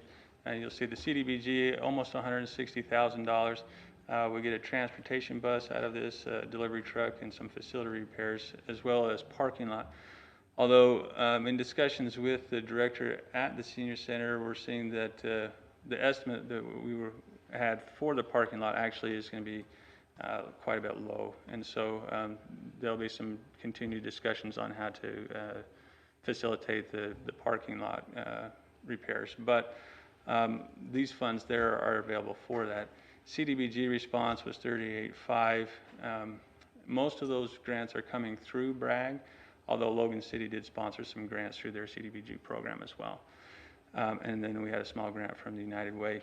The county is also being requested to contribute $7,000 from the fund balance of the Council on Aging because we have an opportunity to hire a full-time employee. That will actually be paid to the VISTA program, and they will provide that employee work full-time serving the Senior Center, but we're only $7,000 into it. So Director felt like that was a good spend to acquire that much help.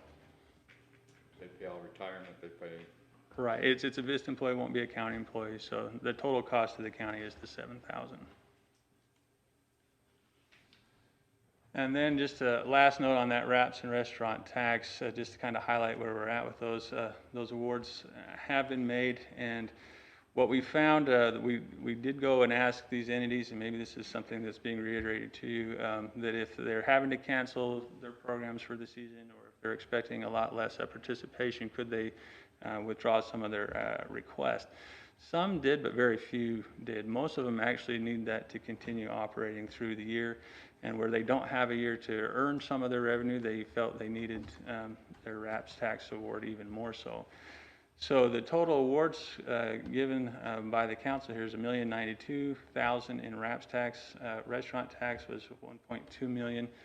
And then just to note that, as you should be aware, the RAPS tax, some of that money was held back in anticipation of maybe lower sales taxes this year and wanting to reserve some of that for next year's awards.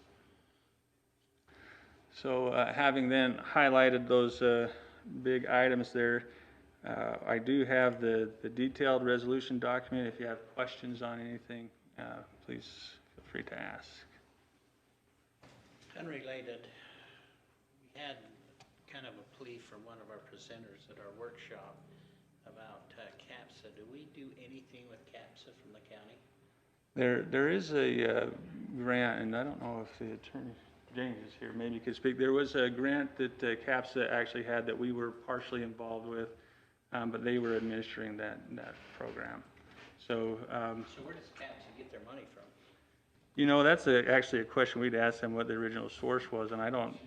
They didn't give us a clear pass through. It is federal dollars. Federal dollars, yeah. But they didn't give us a clear trail of actually what agency was that coming from. It was just funding that they had available, and that some in our attorney's office was able to participate in training, if I understand correctly, on issues that were important to CAPSA, and so they invited us to participate.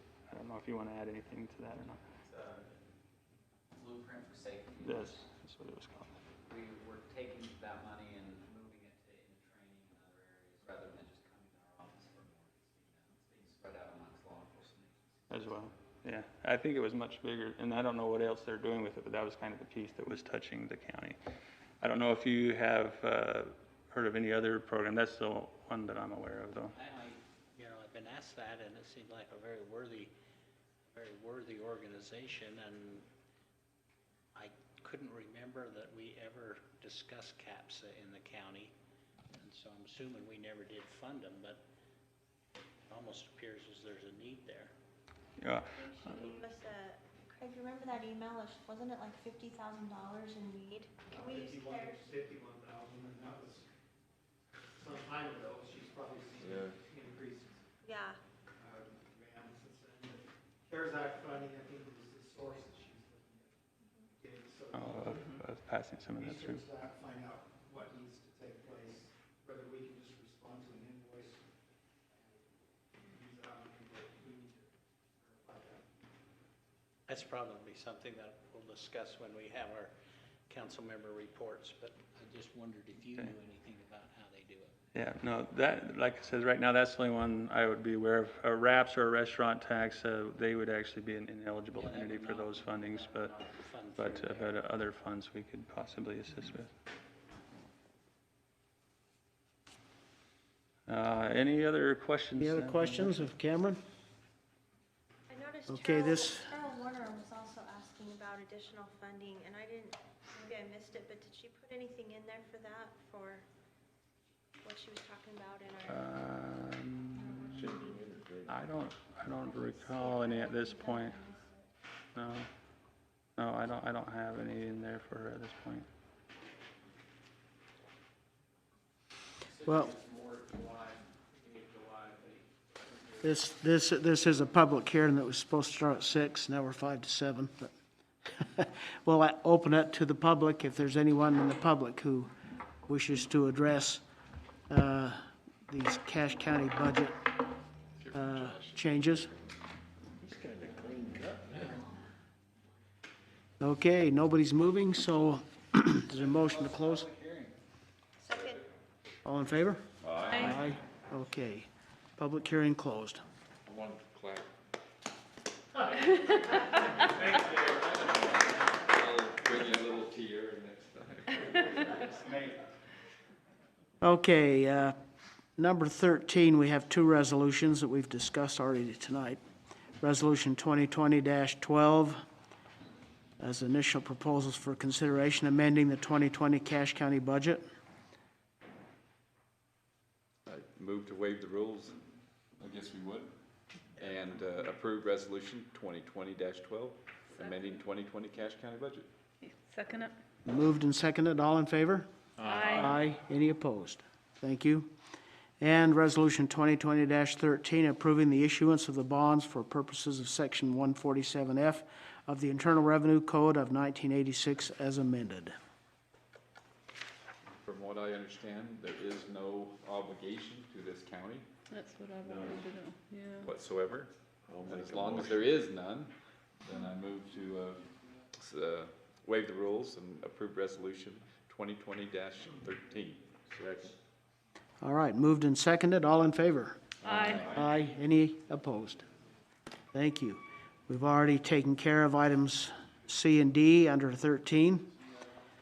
Other business, we have Hyde Park City Parade for Saturday, July the 18th at 10 a.m., presumably. Are there any council members who would like to throw their name in as being willing to participate? I'll put mine in, Janine. I'll be there, Janine. Okay. And mine too.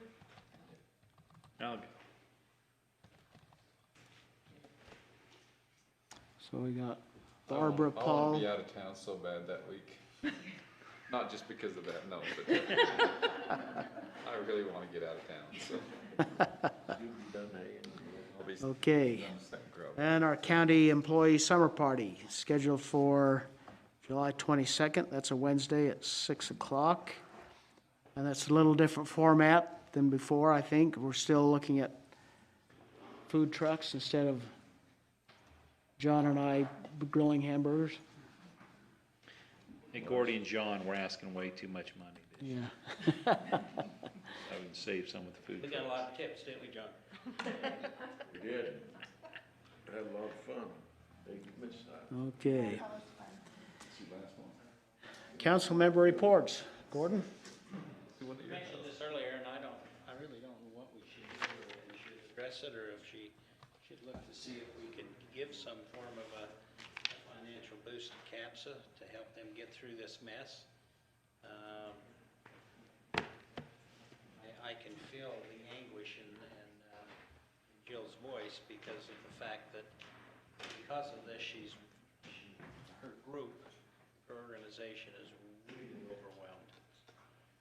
And she mentioned that they were really, really struggling. I don't know if anyone else senses that, but I don't know if anyone else is interested in pursuing what we can do. I just got through talking to Cameron, and apparently we've never done anything with them before, unless it was in the form of supporting them in a grant. I don't know. Wouldn't they qualify for Apparently we haven't, and I don't know what fund we would pull that from. Cameron? They could. We're getting a good amount. Craig, do you think they would qualify for CARES? The funding we're getting? They probably could. My personal opinion, I have to, look through that, read through the language of the act. They probably could. I know some counties are passing those, or getting applications from businesses and assisting businesses. Since we got a pretty positive report about our business impact, I would like to find out if there's a direct impact. I think we heard that tonight. And we probably ought to approach that and see if we can get them some funding. We're going to have over 3.2 million, I believe, in the first allocation, but by the end of the year, we should qualify for $11.8 million coming from the CARES Act. So there should be funding there for needs in the community that we help out. All right. The challenge is I think you need the help now, not, when we get, I mean, we all are waiting for government grants of some type, and when they come, they may come, and when they don't come, we don't know. But we need it for her, I think, and her organization is really right now. That's all. Okay. Who would like to follow up with that? Gordon, you want to? I guess I'm the one that brought it up. I can follow up. Okay. I don't even know where to start, but I'll see what I can come up with. Sounds good. Nina, what have you got? I wanted to bring this up in our discussion, but in our 3 o'clock meeting, but I didn't get a chance. But as we were talking about the suicide issue, Safe Utah is an app that kids and young adults use to reach out if there's a risk of suicide, like their friends are, or they're feeling bad. And I just wanted to give you these numbers because I thought they were very telling. Last year, so from January 2019 to December 2019, they had 300 active rescues. This year, from January 2020 to May 2020, mind you, this is when kids were also out of school, they had 283 active rescues. So almost the same amount in only 5 months. So that's a very sobering number as we contemplate the effects on our social structure of what's going on, and just wanted to make you aware of that. Thank you. Paul? I don't have much other than I would take the opportunity to say how grateful I am to work with all y'all. I think the council does a fantastic job. I'm thankful to live in a fantastic country,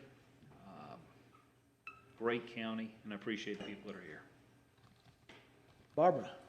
A little bit of update on the Women's Celebration on August 26th.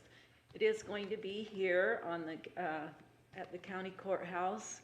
We're going to use this area out here that has little tables and have some displays and different things set up. We're going to have some speakers on the steps, and we're just really excited that we can do that. We decided against the tabernacle because if this is still going on, the physical distancing would, thank you, Dave, I like that. Physical distancing would be too hard to control. And so what we're looking at is kind of setting it up kind of like the market it goes, you know, where you go in and look at things and then go out another way. So that's on August 26th. We're not sure right yet what the times are, but we would invite all of you to come to that. It'll probably be in the evening sometime around 6 o'clock, I think. So. And that's the 100th anniversary of women getting their Yes, rights. yeah, and that's the actual anniversary. So that's about all I have to say. Great, thank you. John? Just good to be alive. I thought we had a pretty good discussion. I'll second that. Yeah, we got some things, a lot of things we gotta finish up though. We got leftover business. We've never got the wraps and where did we ever end up with, one time we talked about changing how people applied for, assistance on their homes. You know, we were gonna move from Diane to Jill or, we never did finish up with that. James, you want to do an update on that? Well, we've got some new directions on that. We can save it for the next council meeting. Yeah, we can just put it on the next council. We were just gonna do it and then it died a natural death somewhere. Just a brief synopsis. There was a lot of work put in by Gina and Barbara and Craig and others, and we had brought it before the council. We had a resolution that everyone had kind of agreed to, and then you remember the council meeting where there was some dissension that the clerk auditor was not in favor of. We've worked that out amongst the executive branch. What we've done is we've placed that in the hands of those who are given statutory authority, and we've worked out the kinks. And Barbara's been very assistive too, and I think it's working well. The public, we've consolidated where they'll make application, how that will be done, and so I think what we should do is come back and report how it is going and the process, and we can definitely do that. But it wasn't ignored. There was a lot of work done by council, and it might be good for Barb and Gina to take the lead and give a report on that in council, and I'm happy to help in any way too. Yeah, I'd like to know where we were, because we never voted to change it, and I don't know whether it changed or anything else. Yeah, we stayed by the Utah State Code and the county code, and we're not diverting from that. If we were, it's going to take your action, but we'll see how things work. I think things have been streamlined and are working much better. Barbara could address that. I think the direction we went, Jill is favorable of what's happening. Then I never heard anything. I visited with her a couple times and talked about the letter that was going to be sent out and looked that letter over. I told her a few concerns about the letter that I had, and so she was going to correct that. But I think everything's going pretty smoothly at this point. Well, Janine, maybe you could put that on the agenda, and we'll just have a little discussion report of how it's organized now. Okay, great. Does that work, John? Yeah, I just noticed she hasn't been here since we talked about it, you know? Dave?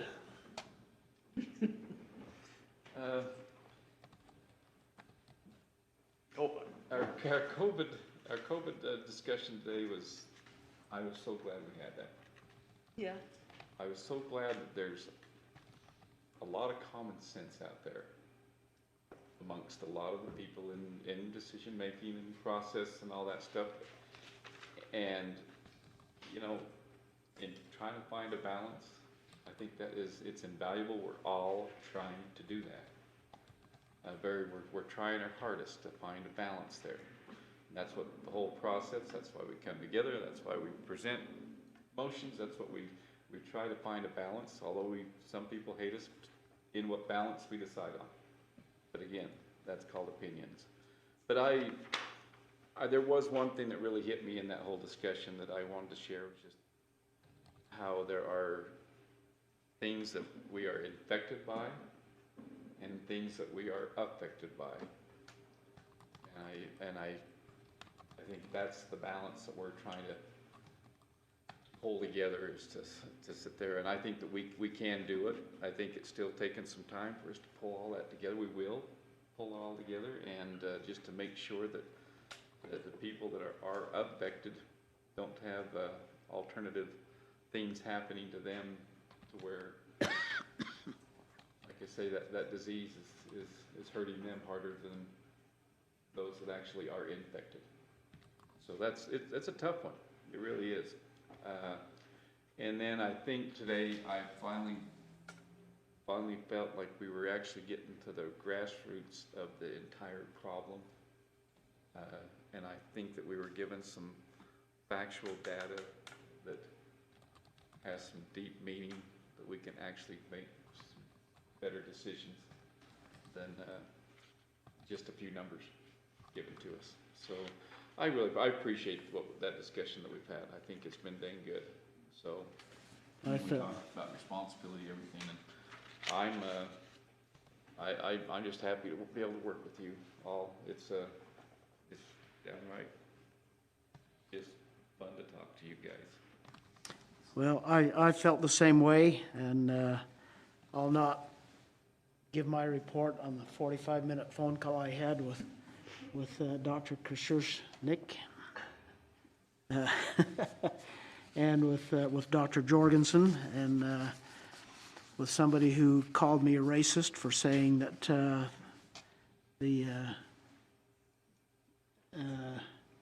the spike was due to JBS, and you've probably all had phone calls too, and it takes a toll a little bit on us all, I think. But again, I thank you all for hanging in there with us all, and that we've done some good things, and we'll keep doing them. Okay, is there anything else? If not, we're adjourned. There we go. Another one in the bag. That's the important question.